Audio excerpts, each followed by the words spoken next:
গেল ৭ জানুয়ারি রাজধানীর তেজগাঁওয়ে গুলি করে হত্যা করা হয় স্বেচ্ছাসেবক দলনেতা আজিজুর রহমান মুসাব্বিরকে।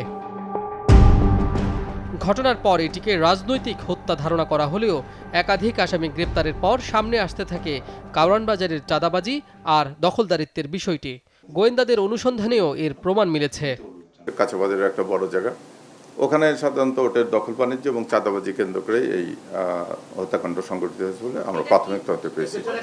নতুন বাংলাদেশ গড়তে এলো জুলফিকার স্টিল। জুলফিকার স্টিল, ইস্পাত দৃঢ় অঙ্গীকার। মুসাব্বির হত্যায় এক শুটার আগেই গ্রেপ্তার হয়েছে। শুক্রবার নরসিংদী থেকে গ্রেপ্তার করা হয় আরেক শুটার মোহাম্মদ রহিমকে। তার কাছ থেকেও গুরুত্বপূর্ণ তথ্য পাওয়ার দাবি করেছেন গোয়েন্দারা। শুটের 2 জন করেছে, রহিমও করেছে, জিনাতও করেছে। বলতেছে যে ওখান থেকে আমরা নির্দেশিত হয়েছি।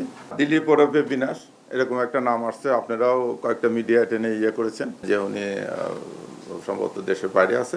ওরাও এরকম কথাই বলছে উনি আন্ডারওয়ার্ল্ডের একজন আর কি সন্ত্রাসী আর কি।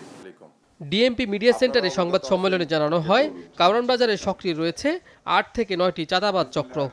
প্রায় 8-9টা গ্রুপ আছে ওখানে, বিভিন্ন নামে নামে তারা চাঁদা তোলে।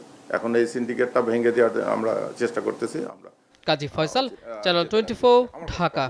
মনে হয়